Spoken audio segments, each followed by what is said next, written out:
you see, it's like a real finality to it, and a finality and reality about what it's like to have a show like. Cybill Shepherd and Bruce Willis were supposed to hate each other. You see, it's like a real finality to it, and a finality and reality about what it's like to have a show like Cybill Shepherd and Bruce Willis were supposed to hate each other.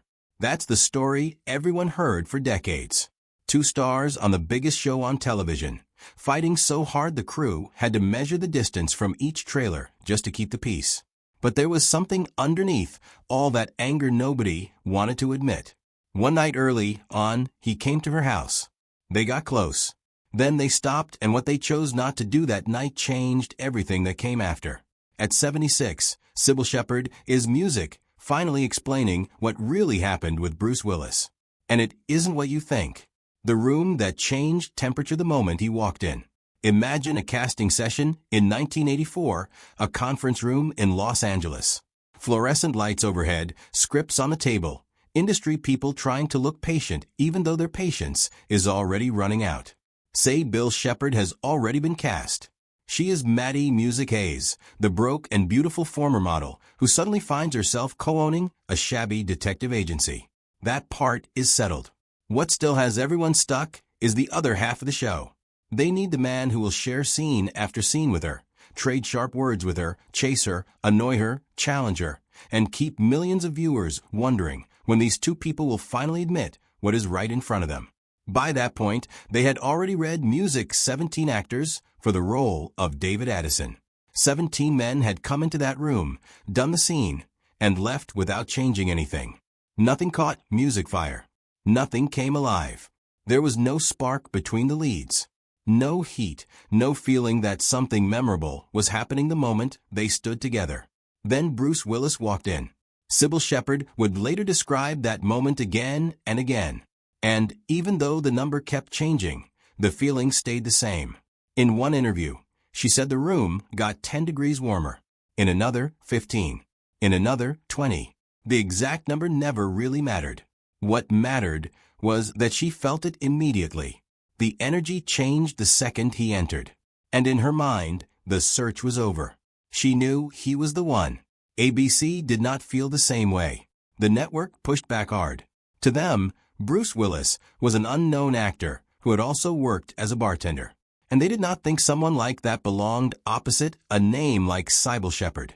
On top of that, creator Glenn Gordon Caron was warned not to lean into romance between them because the network believed viewers would never buy it. That detail alone says a lot about the mood around the show before it even began. Another detail says even more. Shepherd reportedly refused to appear in Willis's actual screen test because she worried the network might watch it and decide to replace her instead of him. That is not the choice of someone who feels safe. That is the choice of someone who understands exactly music, how much can turn on one decision. Even so, she fought for him. In the end, ABC gave in. Bruce Willis got the role of David Addison. And on March 3, 1985, Moonlighting premiered on ABC. Within a few months, it had become the hottest show on television. And just as quickly, the trouble had already started to grow. The pull they decided to leave unfinished. What makes Music, the story of Cybill Shepherd and Bruce Willis, so compelling is that the attraction between them was real. It was not something invented for publicity. It was not something added music later to make the story sound better. It was real. And that truth gave Moonlighting its strange and electric pulse. Over the years, Shepherd has said that one night early in the show's run, Willis came to her house. Before long, they were kissing passionately. Then they stopped. They never finished what they had started. Looking back, Shepherd said that choosing not to go further was one of the secrets behind Moonlighting's success. In her view, the show needed that charge to remain alive. The energy had power because it was held back.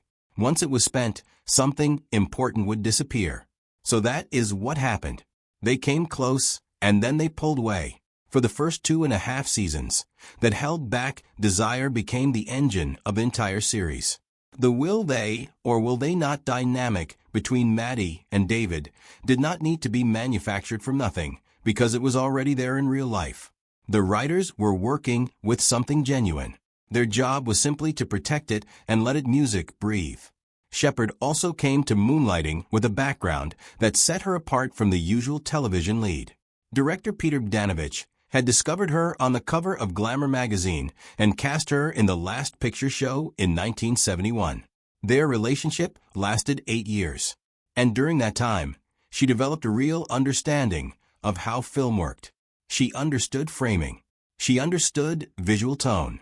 She understood the difference between television made quickly and television made with care. Because of that, she showed up to Moonlighting with a feature film mindset. She expected precision. She expected craft. She treated the show as something far more ambitious than a routine weekly series. Not everyone around her was ready for that level of seriousness. That same force that made the show so magnetic music also made the working relationship difficult. Day after day, they were standing in scenes built around flirtation, friction, and desire while privately choosing not to cross the line that sat right in front of them. Energy like that does not simply vanish. It has to move somewhere. Quite often it moved into arguments.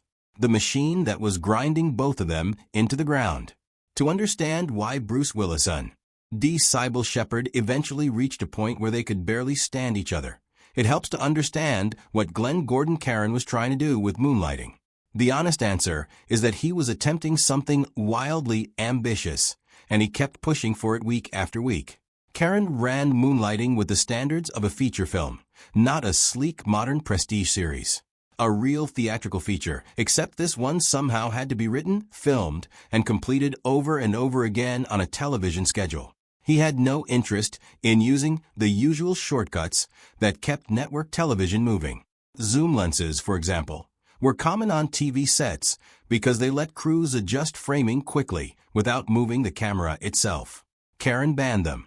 That meant shots had to be built through slower and more demanding camera movement.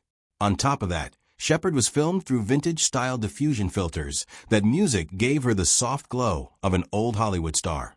Every time the camera changed position, the lighting had to be adjusted again. So music, her look stayed luminous, while Bruce Willis still appeared sharp in the same shot.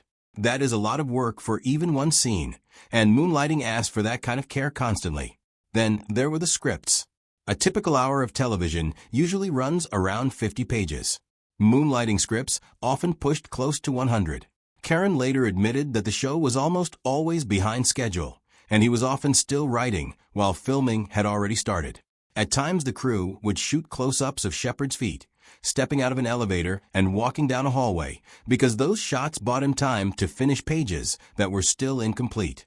The cast could be standing on set waiting while the script was still being written. The work days began around 5 o'clock in the morning. It was common for filming to stretch to 14 or 15 hours. The schedule kept shifting because the show was being shaped in real time.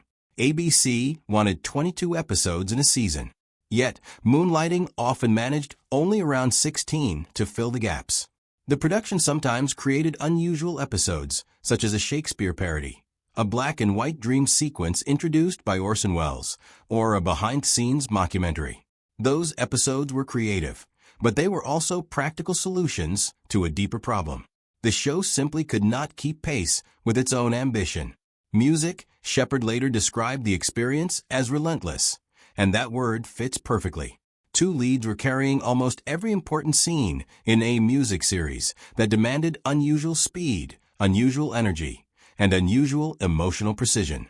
They were spending long days together inside a system that kept squeezing harder.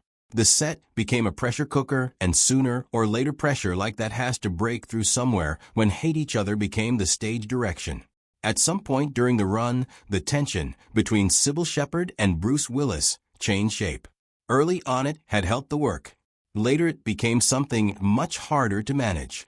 No one has ever settled on the exact moment that shift happened, but enough people who were there have described the atmosphere that the pattern becomes clear. Curtis Armstrong, who played her Viola, wrote about it directly in his 2017 memoir, Revenge of the Nerd. He did not soften the point. According to Armstrong, Bruce Willis and Cybill Shepherd hated each other. His account carries weight because he was there watching the production up close. He described a set that had become so tense that practical systems had to be put in place just to stop daily complaints. Both stars were called to set at the same time, so neither one could say they had been kept waiting while the other arrived later. Teamsters even measured the distance from each actor's trailer door to the stage entrance, so neither person had to walk farther than the other. Those are the kinds of rules people create. When ordinary cooperation has already broken down, Armstrong also remembered one moment that stayed with him. A scene fell apart in the middle of filming. Some kind of argument started, and it escalated quickly. The confrontation ended with Cybill throwing a briefcase at a door hard enough to shake the set. That image stayed with him because it showed just how intense music things had become. Alice Beasley, who played receptionist Agnes DiPesto, gave a similar picture in her own recollections. She said Bruce and Cybill were very unhappy, and being around them was difficult. When members of the supporting cast still remember years later how heavy the mood felt, that says something important about the atmosphere everyone was working inside. What makes this part of the story especially striking is the way Shepherd herself later spoke about it. She admitted that they fought all the time, and then added that those fights became part of the preparation. In other words, the anger stopped sitting outside the work and began feeding directly into it. Their feelings did not stay in the trailer or disappear when the cameras rolled. They came into the scenes with them in a very uncomfortable way. The hostility became useful. And because of that, the performances often aimed an intensity that viewers could feel immediately. The night they finally did it, and the curse it created. On March 31, 1987, Moonlighting aired an episode called I Am Curious, Maddie. The title played on a famous Swedish art film. The story delivered the moment the series had been building toward for 2.5 years. In a mix of confusion, longing, and poor judgment that felt deeply true to both characters, Maddie Hayes and David Addison finally slept together. The ratings were huge. There was no internet yet, but people talked about the episode everywhere. Viewers had been waiting for this moment since the first season. They had argued over it, hoped for it, and grown impatient when the show kept delaying it. At last, it happened. What followed was far more complicated than anyone expected. That long-awaited payoff also took away the force that had been pulling the show forward. This is the moment that gave television the phrase the Moonlighting curse. The idea behind it is simple music and has influenced writers ever since. When a hit show is built around unresolved romantic tension, bringing the couple together can weaken the story instead of completing it. That lesson echoed through later television for years. Every time a showrunner kept two obvious romantic leads apart for one more season. Part of that choice was shaped by what happened to Moonlighting in 1987. Glenn Gordon Caron has spent years pushing back against the most simplified version of that story, and his argument does deserve attention. From his point of view, the show did not collapse for one single reason. Several major problems arrived at the same time. Cybill Shepherd's pregnancy complicated filming. Bruce Willis's growing movie career pulled at his availability and focus. On top of that, the production had already been running at such an extreme level for so long that some slowdown was probably inevitable. The romantic payoff was part of the problem, but it was only one part. Still, one truth underneath the whole story remains hard to ignore. The unresolved tension between Music Maddie and David was the central engine of Moonlighting. It was the feeling audiences came back for every week. Once that tension was resolved, the show had to find a new source of energy, and that was never going to be easy. No amount of clever writing could fully replace the thing that had held viewers in place since 1985. Chapter 6. Two careers splitting in opposite directions at exactly the wrong moment. By the time the fourth season of Moonlighting went into production, the very thing that had once made the show feel electric was now pushing it toward collapse. Pressure was coming from every side, and the production was struggling to hold itself together. Cybill Shepherd was pregnant with twins, which changed everything for the people trying to build the season around her. The production could no longer rely on her being available in the usual way. So scenes with Shepherd were often filmed early A. ND separately from the rest of the episode. Later, those scenes were carefully edited into stories built around the fact that she was not there for much of the filming. Writers and editors had to keep adjusting, finding ways around a problem that would have tested any show.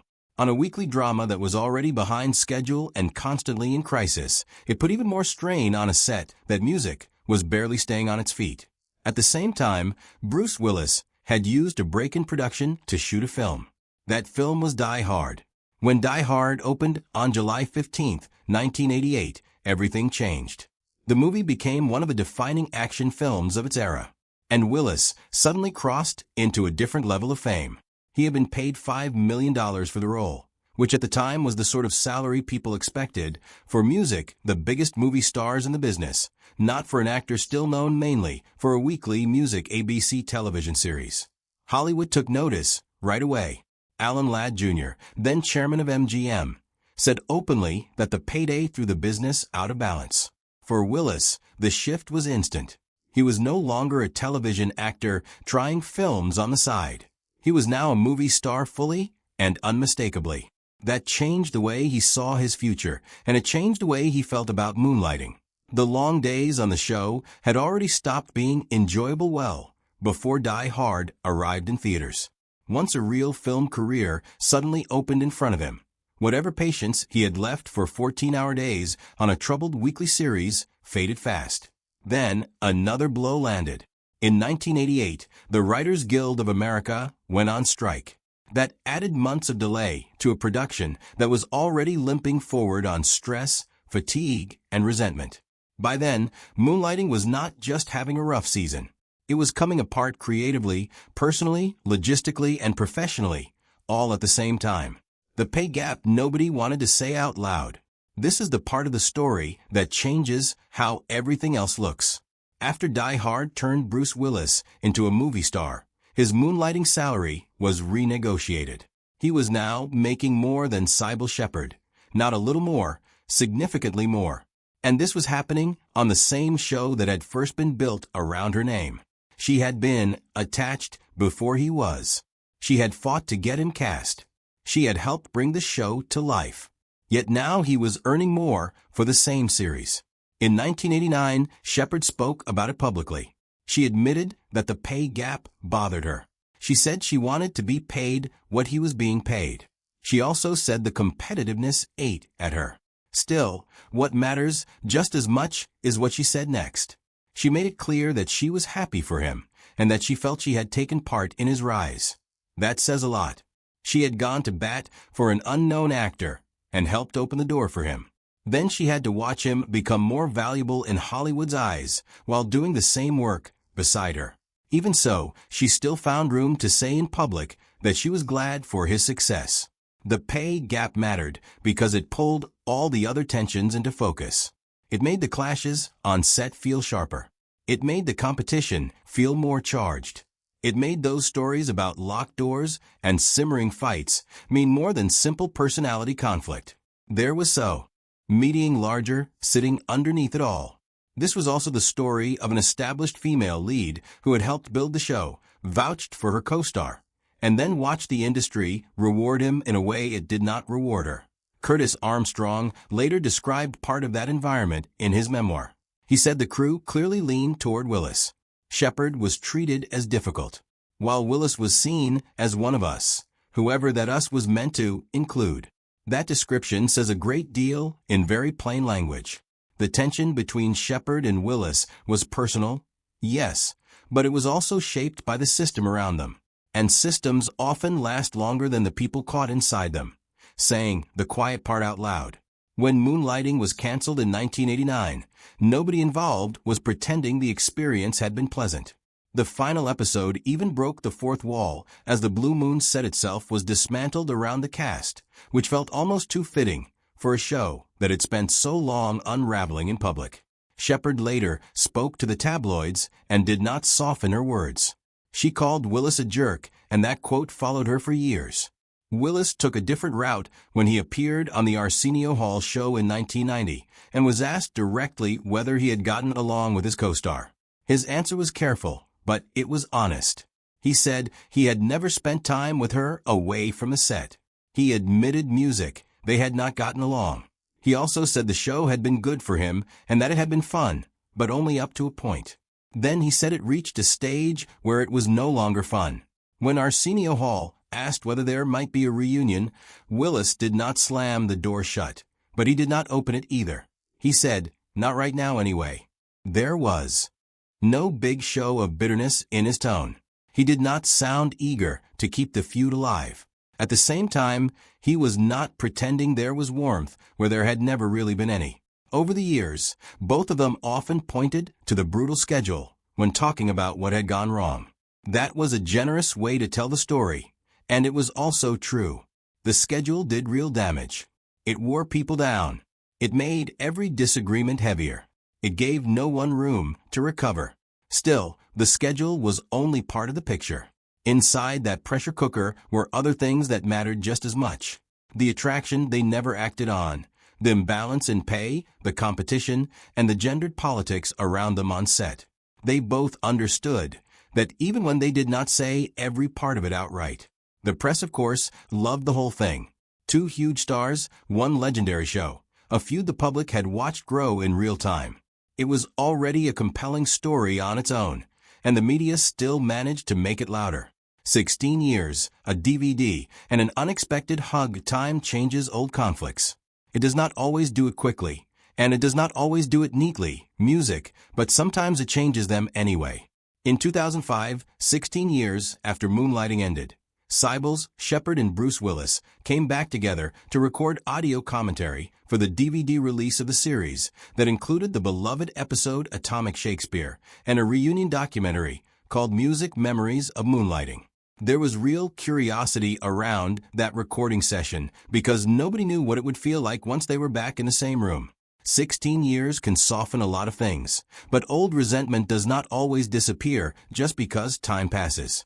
By all accounts, the reunion went well. According to fan sources close to the production, they got along very nicely during the session. They even hugged, and people who mentioned it made clear that it was not some hollow publicity moment. It was a real embrace. Later, Shepherd spoke about that period with what sounded like honest surprise. When asked about the idea of doing something together again, she said, "Why not?" She said she would love to. She joked that if they remade Moonlighting, Bruce Willis could still play David Addison, then called out to him playfully and said music. She was ready to go back to work with him. She also admitted with a grin that she had once been very hot for Bruce Willis and added that he was still hot. That does not sound like someone forcing a polite professional piece. It sounds like someone who had genuinely moved into a softer place. Willis in public tended to speak more warmly about the show itself, music, than about Shepherd in particular. He appreciated what the series had done for his career. He recognized music, how important it had been. When speaking about their personal relationship, he remained more reserved. Even so, the hostility had clearly cooled. With enough years between the present and the chaos of those old days, both of them seemed able to see the same truth. What they made together was remarkable, even if the process of music making it had been miserable. Shepherd later admitted that it took her years to understand music, how rare the show really was. That feels deeply honest. It is hard to see the full shape of something while you are still trapped inside the strain of it. What she's making peace with at 76. In March 2022, Bruce Willis's family released a public statement saying he had been diagnosed with aphasia, a condition that affects language and communication, and that he would be stepping away from acting. Later, the diagnosis was updated to frontotemporal dementia. In October 2025, Cybill Shepherd told People that she had reached out to Willis and reconciled with him before that public statement was released. She did it before the world knew. She did it while there was still time for the connection to mean something in a private and human way. Looking back on that choice, she said she was very grateful for it. Then she added, "Yeah, it was time." She also said she will always love him. She said he was always funny.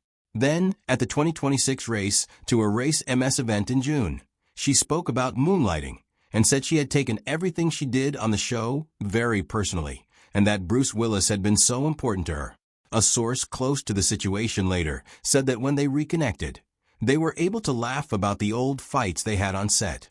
The same source said that what was happening to Bruce made everything more painful for Cybill, because even with all the years of conflict behind them, they had reached a point where they truly liked each other. And that is really the answer at the center of this story.